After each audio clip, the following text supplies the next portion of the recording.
when you are the character, the way it changes people is you're showing the world how you are changing. There is no story without transformation.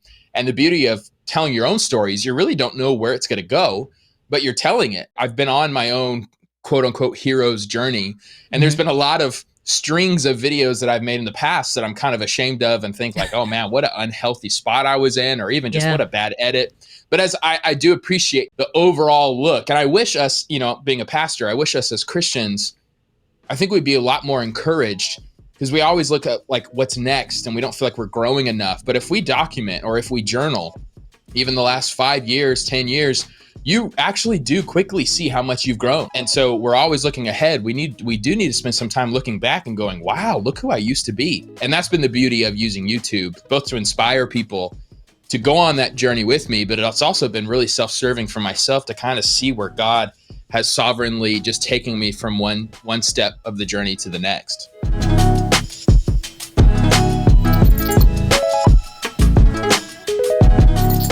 What is up, entrepreneurs? Welcome back to the Video Simplified podcast with your hostess, the mostest, Diana Gladney. This week is probably by far like a full circle, one of my favorite podcast episodes to date, because I get a chance in another one of our fantabulous interviews to sit down and talk with my friend, someone that honestly, even though he's younger than me, has been a mentor in many ways with the work that he has done.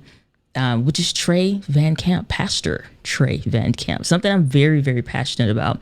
And if you've ever listened to any interview that I've been on, or maybe been listening to this podcast for a long time, is I'm very passionate about other people. Like literally, that's why I do what I do, is helping you share your vision using video, because I fully believe that if the world were to be this better place that everybody talks about that it should be, that it would be because we are all, and obviously it won't be 100% success rate, but that's the hope, but that we would all be in doing our purposeful work. You're not that we don't need people working at the bank, not like we don't need gas station attendants, not like we don't need, hashtag fill in the blank for literally anything, but those positions, those jobs, those whatevers that people are passionate about, the work that you think about 24/7, if more of us were doing our purposeful work, the world would be a better place, because you would be where you're created to be. You're where you're positioned to be, where you're supposed to be. And I still firmly believe that. And so it is my goal, my mission and purpose with the work that I do in helping to break down these complex concepts when it comes to video, so that the camera and the technology gets out of the way, so that you, the creator, can get into why you bought the gear and stuff to begin with. You can literally start sharing your message. And when I was finding myself like uber passionate, it felt like a lid finally got ripped off, not like in a crazy way, but just like, anybody loves yogurt. I can't handle dairy anymore, but I still love dairy. It just don't love me. But when I would pull the lid off of like a blueberry, like yogurt cup, and you just like the joy, cause you're getting ready to get into it, right? That kind of lid coming off moment for me was when I started to get more passionate about video. I started to watch more YouTube videos, started to follow more people, just like literally actively subscribing to just like a ton of stuff, because the world of YouTube exposed to me how incredible life can be, that life isn't just what you see and what you personally experienced, or what your family has seen and personally experienced, what the people that were influential to you growing up. Life was more. I used to believe when I was a kid, I remember looking out the window at across the street to just, I don't know, like the next door house or whatever, summer day, I think it was like on summer break. And I remember thinking, and I don't think I've ever shared this story with anybody. I remember thinking that, like, what would have happened if I didn't have the parents that I had, if I didn't have the life that I had, And maybe my favorite athlete at the time, it was like, was my parent. Like, and then life would be better because I would have opportunities that maybe a person like that only would get. I remember thinking, like, always wishing and wanting and just like hopeful, like one day somebody's gonna knock on the door and tell me that there's like, it was like a surprise, it was an accident or something, like, you know what I'm saying? Like the whole thing of Willy Wonka and the Golden Ticket, or Peter Pan coming to get you and take you off to this great adventure. And life is so much of a great adventure that for some people hasn't happened yet. And I firmly believe that that adventure has to be chosen. And when I realized this, I started looking and I started thinking, because I'm a Christian, I don't think that comes as a surprise to anybody, but I started thinking, like, man, like, what great work could we do as believers? What great work could we just honestly start embarking on if more of us were on YouTube? So then you get into, like, well, now it would be like, for TikTok, it'd be like Christian talk or something like that. But I was just looking, like, where are we at on the internet? Where are we at, like, with the world? What are we doing to help people live better lives? What are we doing to not just like share our faith and be preaching to people, but like, where are we being present in all of these conversations about just stuff? Or you have finding somebody else that's in a like-minded space, and where are we with helping people get through those dark days, or sharing that, you know what, today wasn't an all right day for me, but it's okay because, you know what I'm saying? Like, where are we? And so I came across a couple pages. I came across one buddy that is now a friend, which is interesting, and his channel, Pro Church Tools. It's Brady Shearer. I also came across a gentleman who does different things now, but his channel name at the time was called That Christian Vlogger. And I thought that was extremely fascinating. I had no idea who Casey Neistat was. And the first time I even heard about Casey Neistat was through Sean Cannon. I thought he was talking about a girl, like a girl named Casey. So, not a guy. However, I remember thinking, like, man, it'd be so dope if pastors weren't seen as this white collar enemy, you know what I'm saying, or just collared enemy person that steals money and doesn't do anything for the community. And like, that's, you know what I'm saying, that was never my experience growing up. And not that my experience is indicative to everybody's experience, but you know what I'm saying, like the overall perception and perspective, like people see, one, Christians are normal people. We make mistakes. It's not all grandiose and amazing just because we love Jesus. You know what I'm saying? Like, life sucks sometimes. And it's not, and then you die. It's going to be okay because, number one, you're not by yourself. Number two, you don't have to walk through life by yourself. And number three, there's more for you. Life is not just created to be a box. There's more for you, like the capacity of life. And I just really remember desiring, and I still have this desire, which is why I love vlogging. Long intro, but I mean, you're here, so don't leave. But I remember thinking, like, it'd be so dope if pastors vlogged. Like, they should be like the main vloggers out here. And I just remember seeing nobody. And it was Brady had his channel on Pro Church Tools. And I remember just trying to think, like, get people to wake up to the idea of YouTube, wake up to the idea of video. I wasn't teaching video and stuff yet. And I was like, man, I got to find a pastor or somebody that's vlogging. I got to. Like, how is this not happening yet? And Brady Shearer of Pro Church Tools did a show, and I came across Trey Van Camp. And Trey was the embodiment of what I had a vision for, and what I wish, and what I still today, when I get in these Christian spaces, when I have, you know, I get in hired on for talking and speaking and keynotes and all these different things to these Christian organizations, I'm like, y'all are lazy. You being lazy. Because, and give an example like Trey Van Camp or Joshua Verwersh. Hell, I could give my friends, the vlog pastors, literally that's their thing, branding for it. But that's what them fools ain't vlogging right now neither. So if you listen to the podcast, slap on the wrist, but they're getting back into it. But Jared Brown, by the brownie, throwing you under the bus.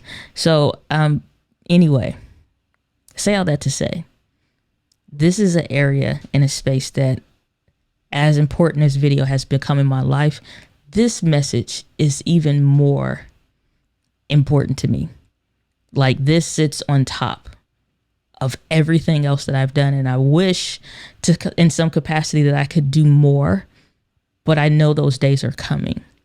And so I hope that this episode is a beginning and more of a journey into, if you're a believer, you're going to get value out of this, number two. And if you're not a believer, you're still going to get value out of this.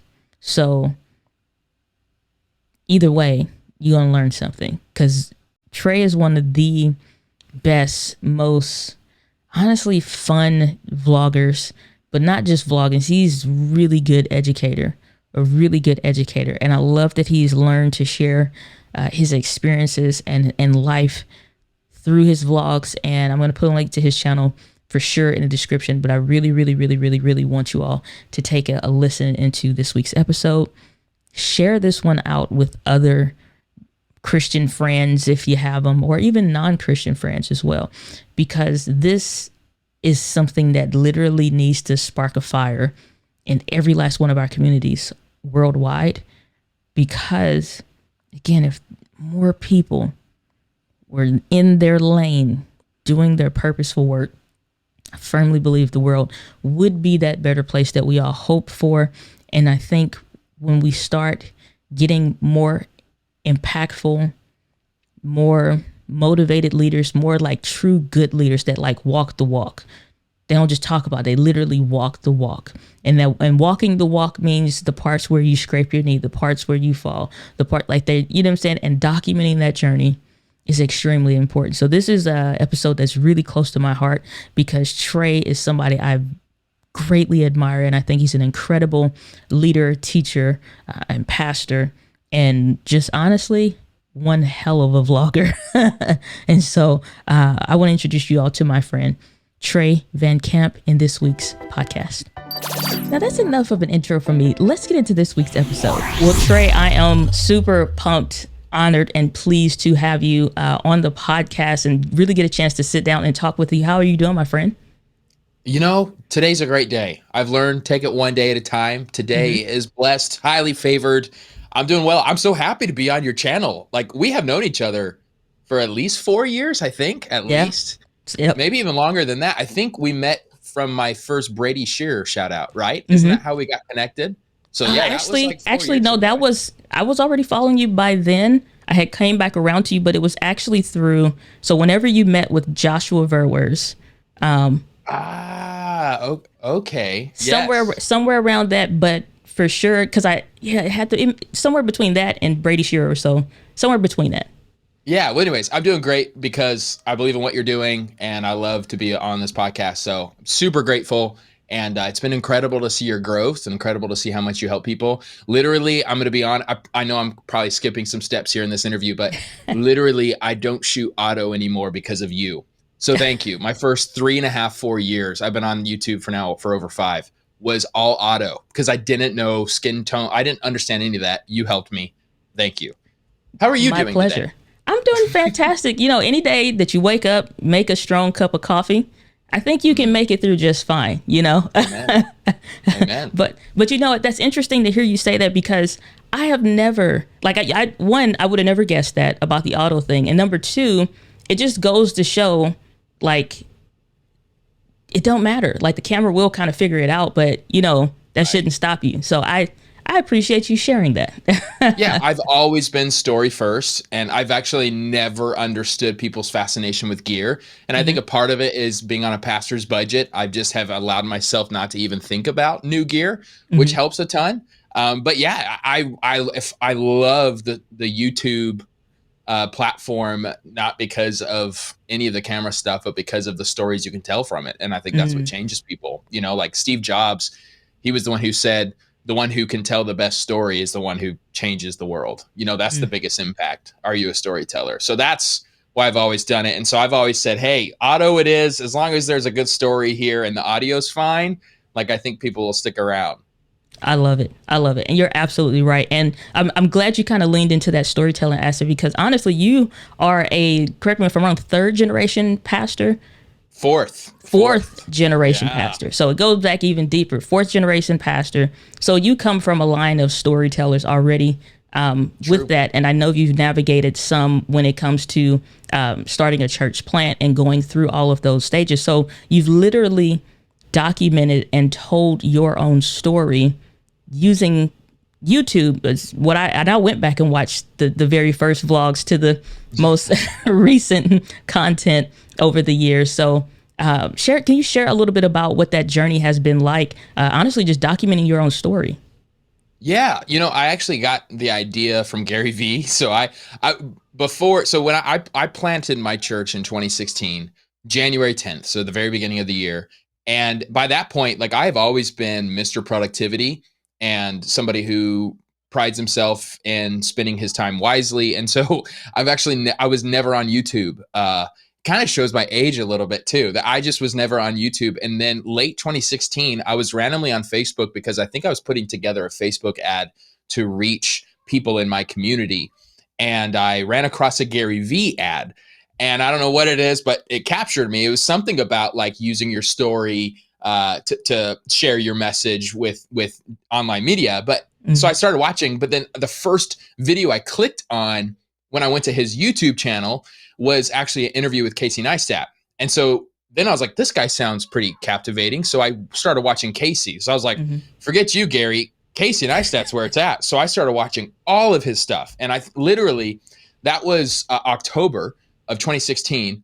And November of 2016, I bought a camera from Craigslist and started making videos and seeing what I can do. So I've been fascinated with that idea. I've always wished that I had recorded like the very first day my church launched, but I did start within the first year, is towards the very end. But our church is over 6 years old now. So for 5 years of it, we've kind of documented the highs and lows of my own personal journey, but also as a church, moving into our movie theater, getting kicked out of it because of COVID, trying to figure out where we're going to be, us trying to start traditions at our church, like Viking Feast. I've made a lot of vlogs about those, trying to see what would happen because the church plant, people at older churches hate traditions. Well, I'm a church planter saying traditions are awesome because like people show up to it and, they see the value in doing something over and over again. And so I just kind of wrestled through that. And it is kind of funny because I started, when I was 25 and now that I'm 30, it's just funny to see like I can see myself grow as I go back and watch those videos.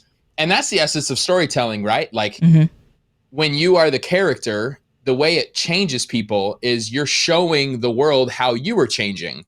There is no story without transformation. And the beauty of telling your own stories, you really don't know where it's going to go, but you're telling it. And so I've been on my own quote unquote hero's journey. And there's been a lot of strings of videos that I've made in the past that I'm kind of ashamed of and think like, oh man, what an unhealthy spot I was in, or even just what a bad edit.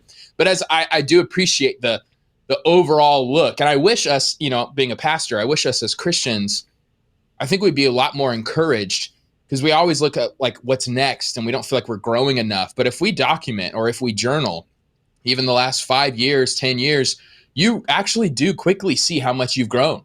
And so we're always looking ahead. We do need to spend some time looking back and going, wow, look who I used to be. And that's been the beauty of using YouTube, both to inspire people to go on that journey with me, but it's also been really self-serving for myself to kind of see where God has sovereignly just taken me from one step of the journey to the next.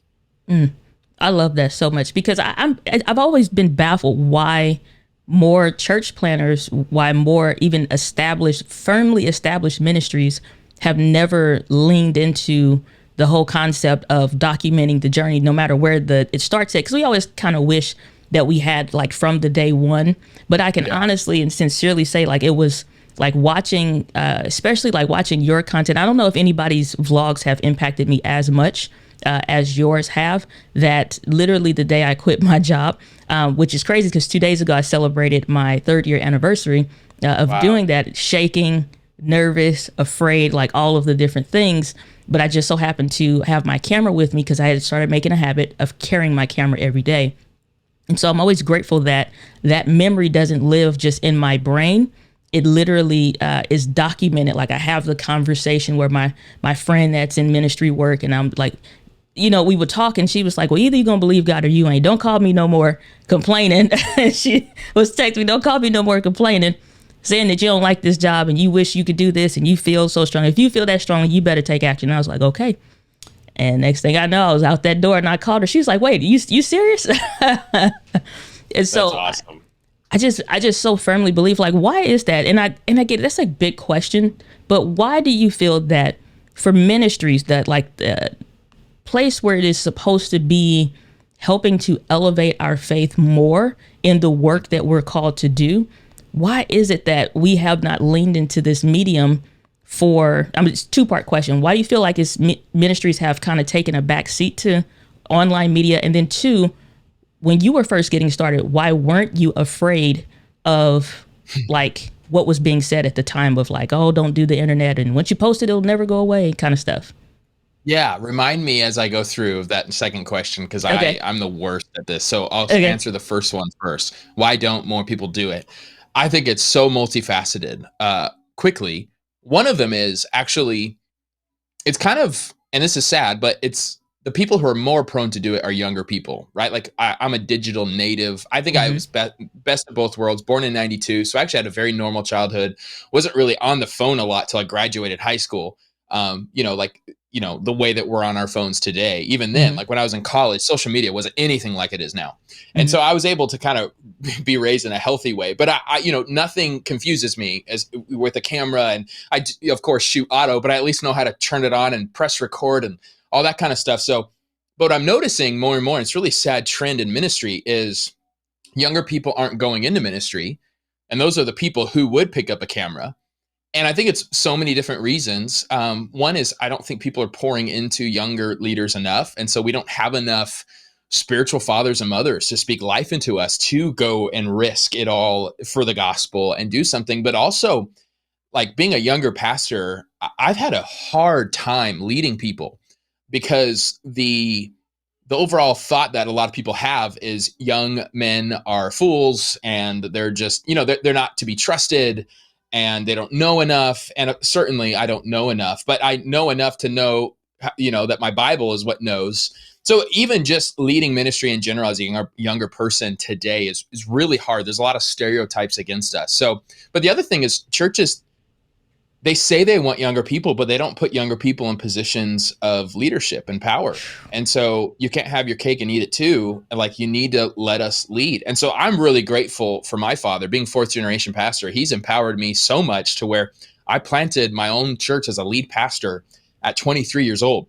It was a month later I turned 24, but it just sounds cooler to say I was 23. Sure. But Right. really, it actually sounds even more foolish because I do think I wish I waited at least another year. But then I think, well, God has his own purposes and I passed all the tests. So here we are. Mm-hmm. So that's part of it. Like us who are younger, who would think more about, let me turn on the camera. We don't have as many reps and opportunities, which is a sad reality. But also I think a huge part I run, I'm getting back into it again because I took like a 5-month hiatus from writing a book. And also I almost changed churches and then that didn't happen. There's a whole story on that on my YouTube channel. But so that's kind of thrown me for a loop. And honestly, there's been a lot of just wounds and stuff for me to process. So, I for 5 years, I uploaded like 3 times a week. And these last 5 months, it's so weird that I haven't as much. But anyways, I say all that to say, when I encourage pastors, I have like 75 different pastors on my Facebook group that have bought my course in the past. And the biggest barrier that I tell them over and over, I say, look, personal is more powerful than professional. I try to say that over and over and over again. A lot of people won't turn it on because, like, especially the vlogging style is not professional enough. It's not polished. They kind of look foolish in their eyes. And so they're fearful of that. And so instead of just pushing through it and being raw and vulnerable and personal, they try to do videos that's all clean and proper and it doesn't connect and people don't watch it. And then they're like, see, this thing doesn't work for me. I'm out. And so that's a huge part of it, just our own pride. The other side of it, so some people are too prideful, and so they want to be polished and professional, and that never works. The other side of it, though, is people are, quote unquote, too humble. It's that whole, he must increase, so I must decrease. So, they point to John the Baptist as an example of having humility and therefore don't put yourself out there. But there's a reason you and I still know his name, John the Baptist, because Right. he's John the Baptist. We know his story. He wasn't shy enough. He wasn't so shy that you don't know him. And so he used his platform, and he had a platform, but he used it to point to Jesus, but he still had a platform. And so it's hilarious to me that we talk about John the Baptist as like the perfect example. Meanwhile, you still know his brand. Exactly. He's got a great brand, so like you need to get yourself out there too. The question is, what are you going to be talking about when you are using the videos? And that's a whole nother conversation. But pastor after pastor says, man, it just feels so wrong. It feels prideful to have a channel with my name on it and with my face on it. And I mean, look at the Bible. It's full of names, full of their stories, and it's full of their brokenness, pointing to the need of a savior. So that's how I've looked at it. So that's why, the hero's journey thing, right? I've actually tried to make sure I wasn't the hero of every story, because Jesus is, first of all, but also I want to empower you to pursue your story. So the way I help people is to show all the ways that I've failed, and I get honest and I talk about my struggles. And I just think that connects with people better.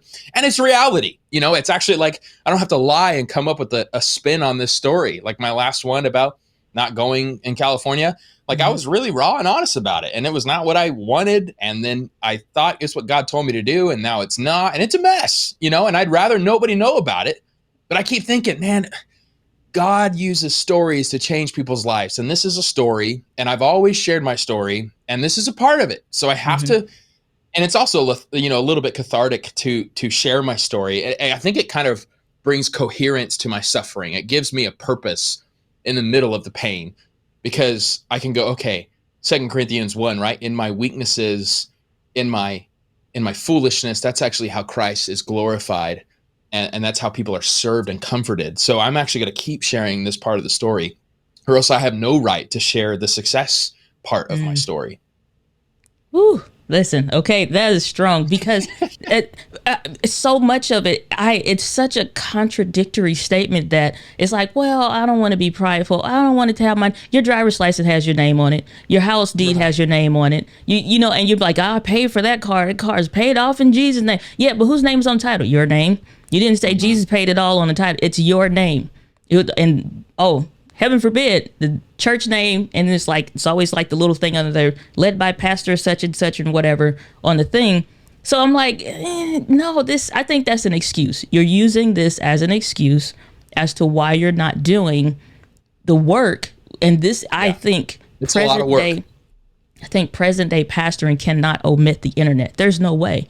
And people will say, especially like in the faith circles, is like, oh, don't let your kids on TikTok. No, I think we need to be not just like consumers, but we also need to be dominating and being in our space and in our field and doing our job. That's why I'm so passionate about video, because I want the gear to get out of the way. Learn what you need to learn so that you can confidently go and create and be in your space. Everybody feels like the world will be a better place if X, Y, and Z. And I believe the world will be a better place if we were all doing our purposeful work. You may be that person that's supposed to go and do whatever is like really bothering you, keeping you up at night, like you cannot get off of it. Maybe it's your job to go and do something about it. And media and the medium of video, I believe, is the best form of communication, especially present day. So it just baffles me that we're not doing more. So my second part to the question is, why weren't you afraid with all of the stuff that's out there? Why were you not afraid? I'm saying as far as what churches would say, what we've been traditionally told to do, because I was born in '88, so I get the whole thing. We kind of got the best of both worlds. We know about the first days of Facebook, MySpace, and the like, but we also know about the analog digital age and, what our parents, grandparents, and all of them dealt with in the radio, stuff like that. Like we lived in both. But why didn't you listen to that, and you were more led to share your vision and what God was taking you through, just planning a church for the first time and starting to vlog that? I think I was too dumb to know otherwise. Okay. So actually, my grandfather, his funeral was just in January, and he was my name, so I'm his namesake. So he's also William Lamar Van Camp, and he told me, he goes, a lot of stuff I achieved in my life is because I didn't know I couldn't. And I love that. And so being a church planter, I'm not very much in the established church world, and I'm intentional about that. So I don't have a lot of those like very legalistic voices in my life. I have a lot of entrepreneurs around me in the area that I am, and the people that I serve. They're go-getters. My dad, he's half pastor, but he's also half businessman, and he has just done a lot in his life. And he's still, he runs a 1,000-person church, but he's still pouring concrete just because he loves the game of building and trading and all those different. He just loves it, and so that's just kind of in my DNA. And so, but it's 115 out on a regular basis in Arizona. So I'm like, okay, let's do entrepreneur, but also in AC. And so I was like, how can I do this with video? And so I've actually always had a passion for video editing before. I just didn't know I could put myself in front of the camera. It was just a lot of this stemmed from a passion for people. Where are the people? So like Jesus says, the harvest is plentiful, but the workers are few. And that's what I kept going back to. Why am I doing this? I saw Casey Neistat preach his truth to millions of people every day. And I think, wow, that's how we need to communicate the gospel in a more personal way. And so I just kept thinking, so when I would turn on the camera and I would edit, I just kept thinking of certain people in my life.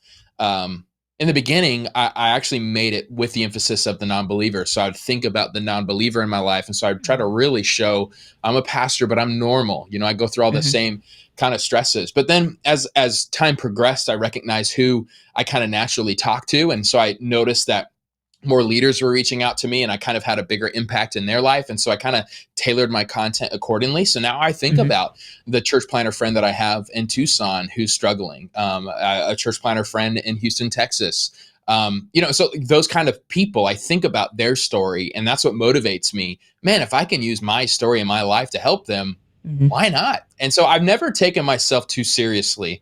And my youth pastor always taught me that. Never take yourself too seriously. And that's always been a gift. And so, I think, that's honestly the answer for me.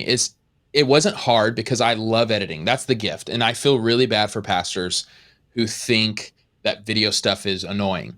That's hard. I can't relate to that. I've put in a lot of work before. I did a decade of video stuff before I started my channel.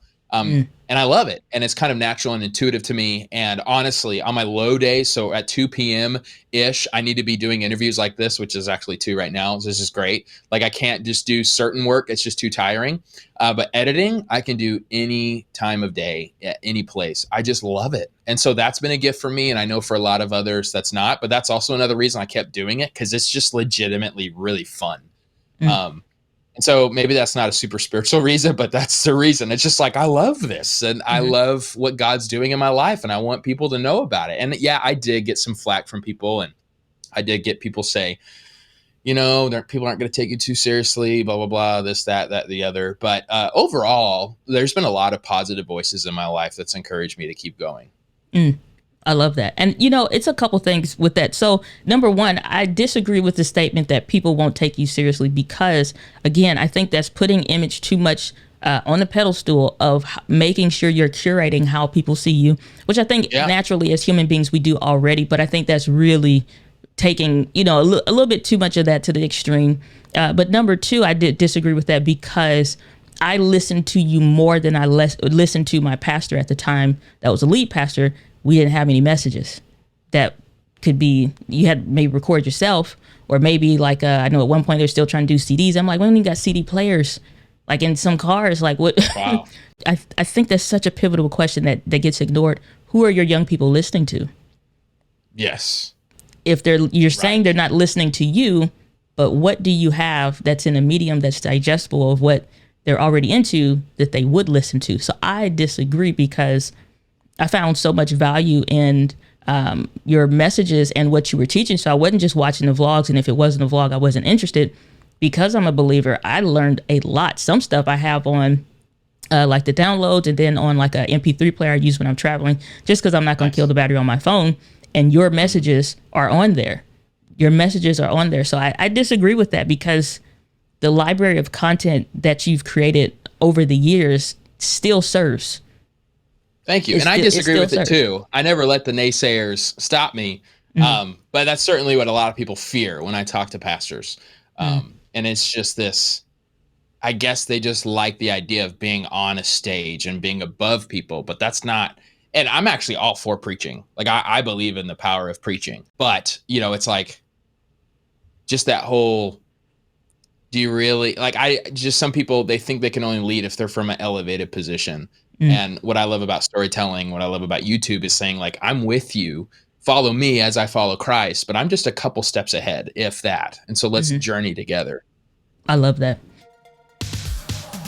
This week's Gear Fix is brought to you by our messaging system, which is powered through SpeakPipe, that we use so that you can leave your own voice messages for the podcast. So number one, if you haven't left a rating or review, please be sure to do that. Number two, you can go to dyna.link/message at any time to do that. But this week specifically, you can go into the Gear Fix link, dyna.link/Gear Fix, and leave a message. We're talking about some really good stuff on these various interviews that we're doing.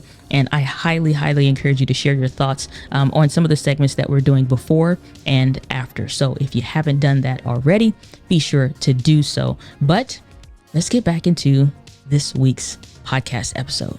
Now, there are some things like when we fast forward into 2020 that, or it's still in the past, but from your storyline, if we fast forward into 2020, I can about imagine you felt the same way I felt. Like, we've been telling y'all for the longest time to get yourselves in gear.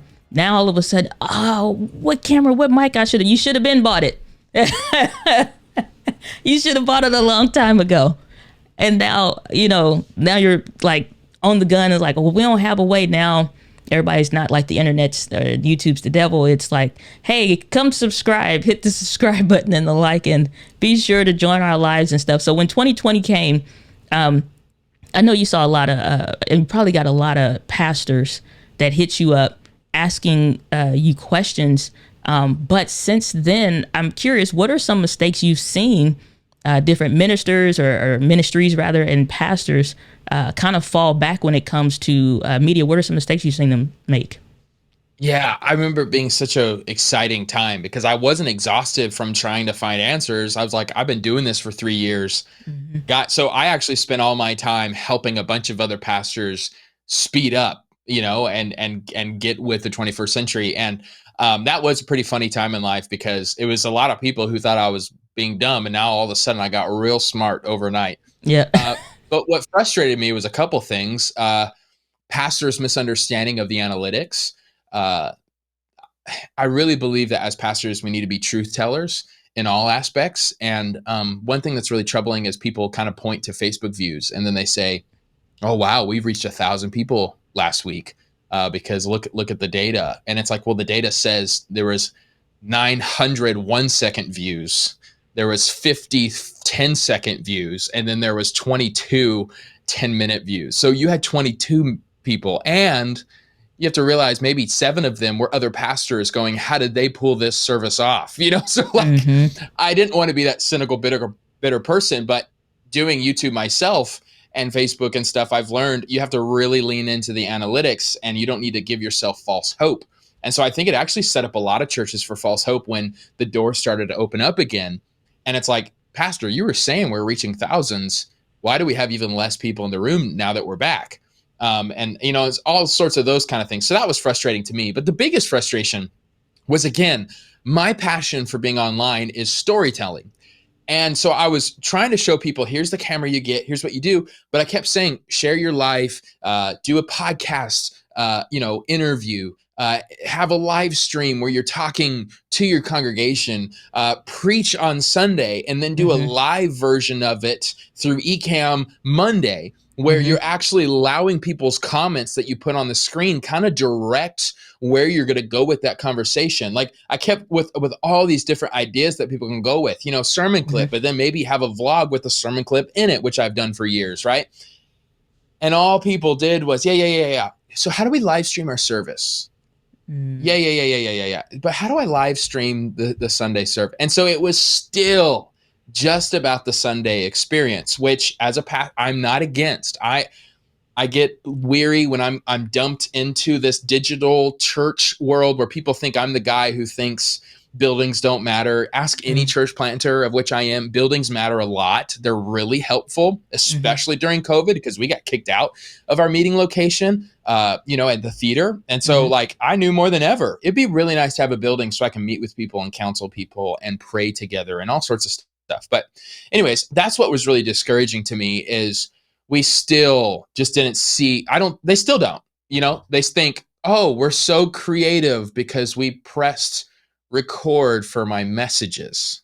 It was really frustrating to me, and it still frustrates me. Yeah, for sure. And I could probably hear some people's heads be, well, I don't have time to be a content creator and this, that, or whatever. And it's like, well, I'm sorry, Pastor, you don't have no excuse. So because here's why most people have volunteers. They have, even if I would say 30, and I operated a 30, at one point it was like 30 people or less church ministry until it started to grow. And then at that point you have more hands. But so wearing multiple hats is not anything new to, I think, most people that are running a ministry. Average size, I believe, is like something like 200 to 250 people or less here in North America. So average is 75 now, even it's been dropped. Yeah. So, even with that, that's not a lot of people. However, most ministries talk about having a community that they're serving and wanting to do more. Yet nobody has put out a Sunday anything or Saturday something, midweek something or whatever. Like, I think, okay, I'm jumping around because I'm excited. All right. So, so first of all, I think all churches have either a YouTuber or you can touch shoulders someplace close with somebody's friend that actually is on YouTube and creating content. Because there's a lot of us is out here that you could ask questions to and touch or join a live stream. So that's no excuse. Number two, I don't see any ministries put out messages or like an alert. There's no Facebook post about here's a Saturday YouTubers class where we'll invest in some kind of gear or equipment.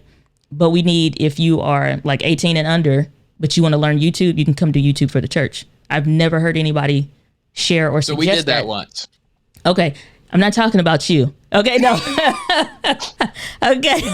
You're the one guy. And you, it's like, I got a couple like you, Joshua Burrs. Like, I know, you're into it. But I'm just saying, like, saying nobody. So I'm like, wait a minute, hold on.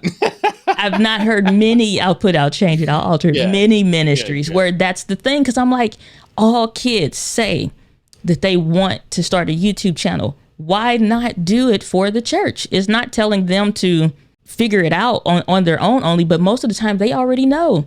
They're following the who's who. They're keeping up with the trends. They know what platforms help. They could learn the analytics faster than any of us could because they do have the more time. So I just don't see where ministries are leveraging the communities that they're saying that they want to serve to get back more of that time. Or we're 501c3 nonprofit organizations most of the time, or 508c1a, depending on the what you're doing. But so with that being said, you could leverage having people do interns at the church. It don't have to be paid. It could be unpaid. And they still need hours for different things for community service. I think every high school, at least in the US, just about makes you do something.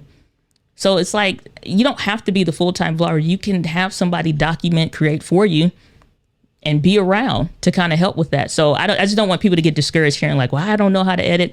I barely know how to turn the computer. You know enough to check your bank account, set up direct deposit, and, make sure the normal things, pay your phone bill, whatever, are done. I just don't want people to use that as an excuse like, well, I'm not Trey. Neither am I. But all skills are learnable. Yes. All skills are learnable. Yeah, it's not like all of a sudden I woke up and go, oh, I know how to do all this. And it just cracks me up. People ask questions. It's like, have you YouTubed this first? Like, have you searched how to do this yet? No, I just thought you'd tell me. Just search it, bro. I don't know. Like everything I've ever done was, this sounds like an idea. Has anybody done this before? Or I see like Peter McKinnon do something and I go, I want to do that. I'm going to watch his tutorial. Like it just takes work. And it's like, so, and I'm sympathetic to the 65-year-old pastor who's like, I'm just almost done anyways, and that's when I say, hey, invest in somebody else or empower. It doesn't have to be your voice in your face. Have somebody in your church. Hopefully by that time you've raised up a bunch of leaders, have them be the face and do a bunch of stuff. Mm-hmm. I'm sympathetic towards the young pastor who pastors an elderly congregation. But it's like, hey, put in the extra hours, learn it yourself, because your church members won't. Okay, I'll give you that if they're, Mm-hmm. 60 and up, but you have time. And if you don't, then you just don't have the right priorities, right? Prioritize the Mm-hmm. time, figure it out, and get it going. Because guess what? Do you need young people? Yes. Well, you're not online. So if you're complaining about being at an old church, well, make some more content online that helps reach younger people as well. So ministry's hard, like ministry's a lot of Yeah. work, and Yeah. I'm bivocational. So I not just do ministry, but I do other jobs as well. Mm-hmm. YouTube being one of them now, which has been great side income, but also I pour concrete with my father. Mm-hmm. Um, Honestly, there's a lot of pastors I've met that are really lazy, and that's a sad reality, and they don't really want to do a lot. But also, there's a ton of pastors who do want to do what's best and are working hard. But some of them just aren't working hard at the right things, it seems. And one of them is that they're ignoring is the digital world. And so actually in the book that I'm writing that should come out eventually, one chapter is about the digital world. And I actually want to push back a little bit, you were talking about, which I know you probably agree with, but it's a paradox. There's a balance where we do need to talk about digital simplicity. So in my chapter on a digital way of life, I give two practices that we need to practice. Number one is digital simplicity, and number two is digital storytelling. But digital simplicity, like I think you have to really see your maturity level, your stage, your season in life, and that will determine how you interact with a digital world. And so my girls, 6, 4, and 3, they're not going Mm-hmm. to be, no, one just turned 7. Almost got in trouble there. 7, 4, and 3. They're not going to be on TikTok right now. That's toxic for them. And so knowing that is helpful. Mm-hmm. But then when they're 15 or whatever, you have to know as a parent what do they need at this moment, and you don't want a helicopter and all. There's so much to that. But it's easier for me just to, because I don't want to share the whole thing. But as adults, I think what we need is a time to retreat and then a time to return. We need to retreat from the digital world. We need to spend more time in the Word. We need to spend time in silence and solitude, and we need to spend more time in community. Like, it does eat up our lives, and it's really sad that we spend 8 hours a day, some of us on our phone. That's not healthy at all.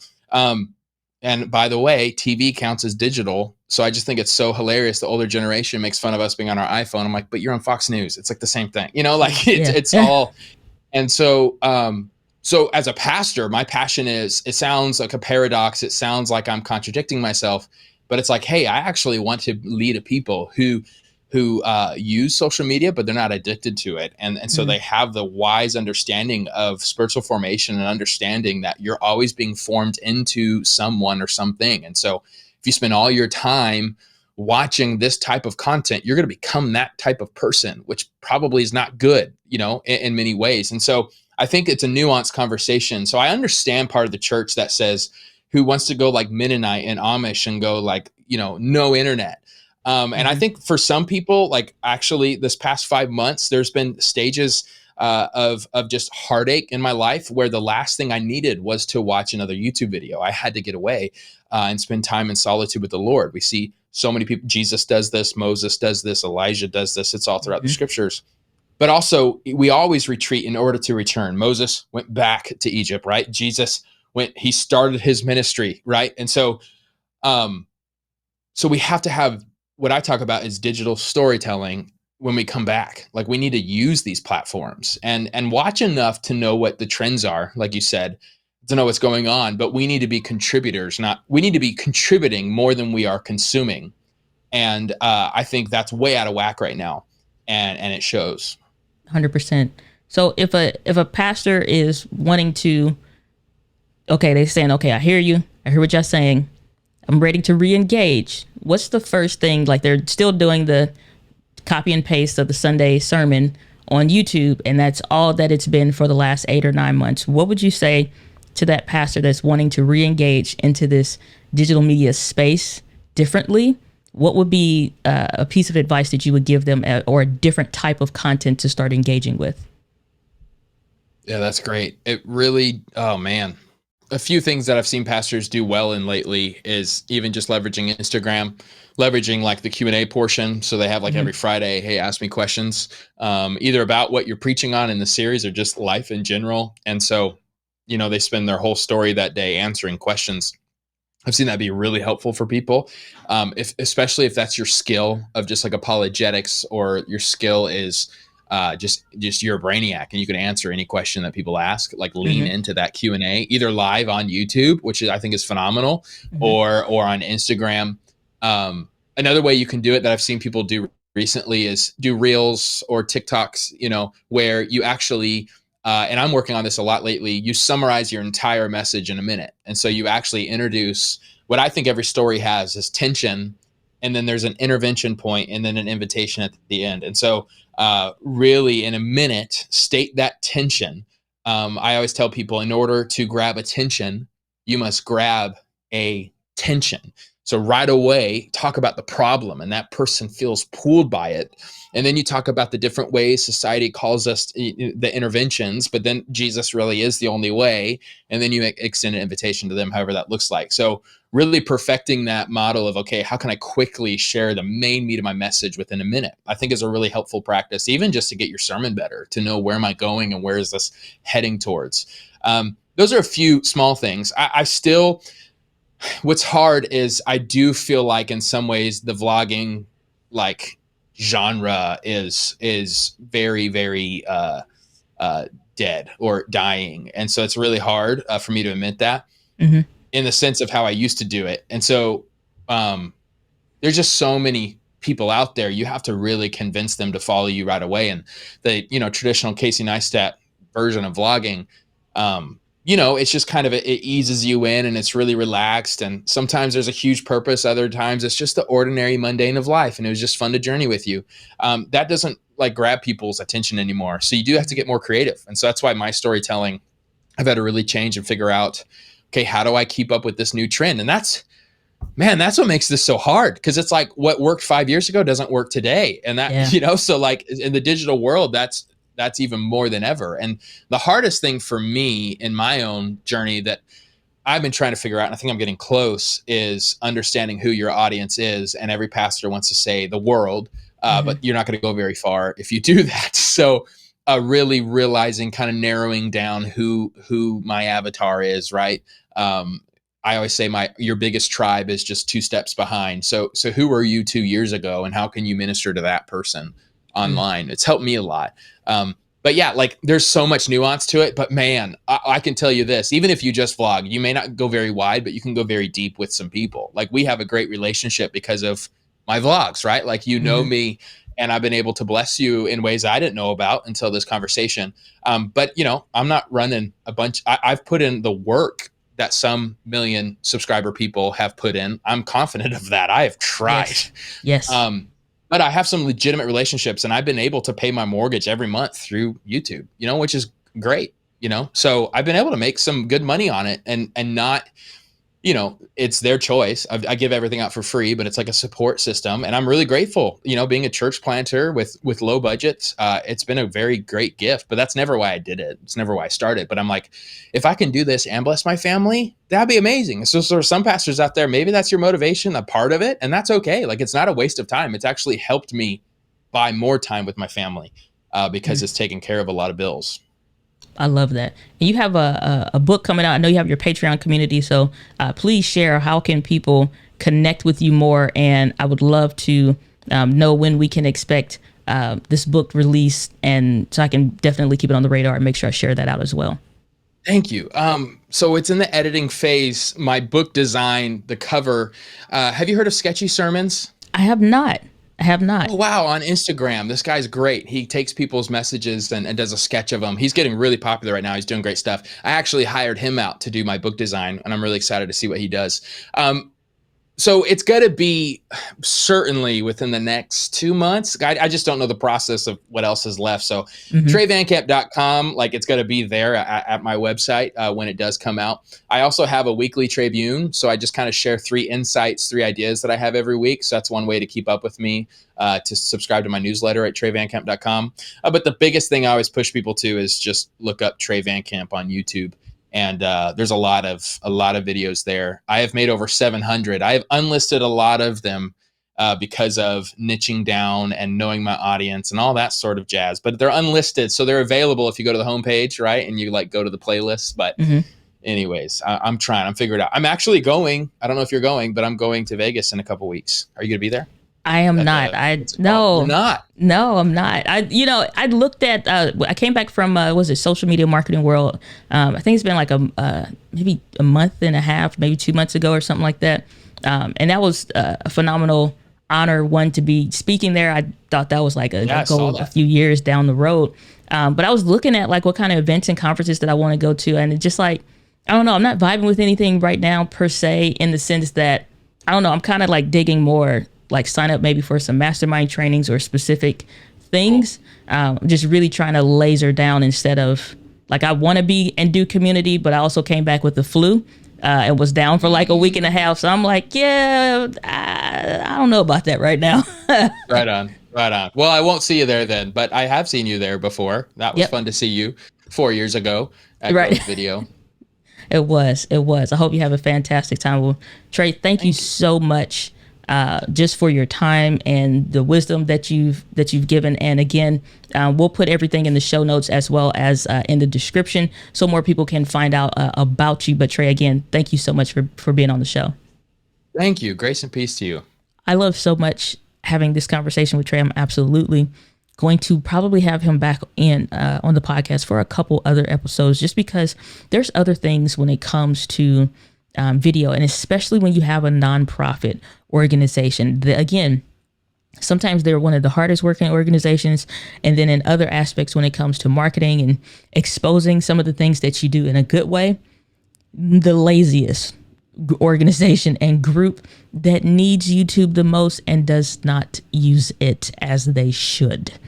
Okay? If you are a nonprofit, if you're a pastor or whatever, like I said, I want to hear more from you all in the community that are listening to the podcast. So go to diana.link/message and you can leave a voice message. I would love to take those questions and those bits for the conversation and honestly turn those into episodes depending on the question. So go to diana.link/message so that you can leave an actual voice message. But I really want to start diving into this sector of the nonprofit. And there's one book that I would recommend, and I have the book title. It's called The Non-Nonprofit. I just can't remember the author. And so I want to grab that really quickly. And with the magic of editing, that time frame was nothing for you to edit because you didn't have to. So the author is Steve Rothschild. Now, I know some people, if you look anything into American history, whatever, calm down. All right. Probably, I don't know about relationship to the original Rothschilds. Do it matter? One thing my mom used to tell me growing up is that it doesn't matter if an 80-year-old person or an 8-year-old person, if somebody is telling you the right thing, listen to them. So this is kind of one of those things. Like, it kind of don't matter.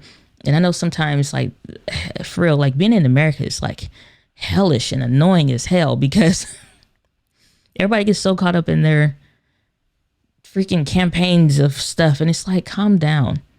So if you one of them people, I urge you, calm down. All right. Yes, his name is Rothschild, and if that means nothing to you, don't go researching because it's not worth the wasting time right now. But read the book, The Non-Nonprofit by Steve Rothschild. I read this book years ago, and I remember even talking to some of my elders about it in ministry about that. And what it talks about is that your nonprofit is still a business and that it's important to start operating the organization like a business. And I would add on to the elements of that book with some of the things that Trey and I talked about in this week's episode of the podcast, because video and media and content marketing is a part of that now. It's not going away. And the longer that you stay putting stuff on the back burner, the harder that it's going to become to share your vision of the work that you're doing and the why it matters. And you need donors and stuff. So like I said, this nonprofit conversation is important to me because somebody needs to start documenting the experience of the leaders. They need to start getting those leaders vlogging with a smartphone. Little tripod costs $5 on Amazon. Like, this don't need to be complicated. Like, for real. No, you're talking about no vlogging setup. We just talking about a microphone, a phone clip, and a little $5 thing. Like, let's stop getting lost in the sauce here. So I already know upcoming podcast episode, we're going to be talking about vlogging more in depthly, because I believe that it's an unlock for so many organizations, and I believe churches especially, and pastors getting into vlogging. It's something here that we're not doing, and it's a miss. And it's not going to be just our miss. I think this is something that can either greatly impact a generation or detract greatly from what they should have had. And so we'll rob them if we're not careful. And on that powerful note is where I'm going to leave it for this week's podcast episode. Again, go to diana.link/message and leave a message for the podcast. And as I love to end all my episodes, the winds of life blows on us all, but it is how you set your sails. With that, guys, live with passion. I'll see you on the next episode of the video Simplified podcast. Take care.